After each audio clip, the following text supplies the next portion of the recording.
Yeah, I'm already targeted for other things, and I only realized a year or so ago that I was targeted. And where I live, like there's I live right by the river in my location. There's massive seagulls, and I was sitting outside, and the seagulls were like flocking around everywhere, and then they hit into something that wasn't there, and then they shook off, and I could see it was something square, cloaked above like a street lamp, and the bird flew around it.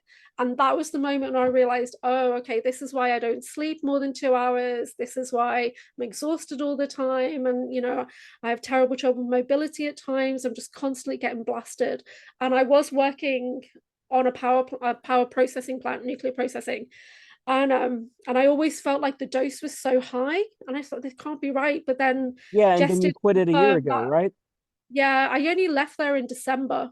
So So we only talked about this through email, the details of yeah, wow. yeah. I feel like you have physically talked to me on camera and we've I think talked it's because about you this. watched two videos of me. So I first heard of Jess, me and her talking, I think and it's then there's the maybe if one with the we're ACIO. connected, I think it's maybe more if we're connected. I am Yeah, clearly remembering you by watching those videos and it feels yeah, like in my there's something face. there.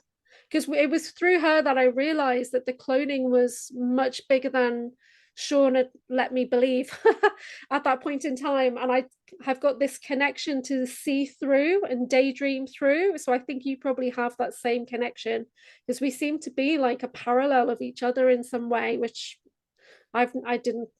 I just why I said to Jessica, is there somebody out there that knows me? Because I feel like something's missing.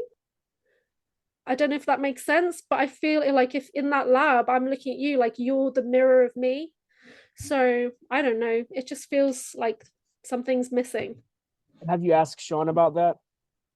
No, I've only had one session with Sean, and it was a great session. He basically unlocked something, whereas this information wasn't available 6 months ago. People would look in and they just wouldn't see the SSP, they wouldn't see the monarch, or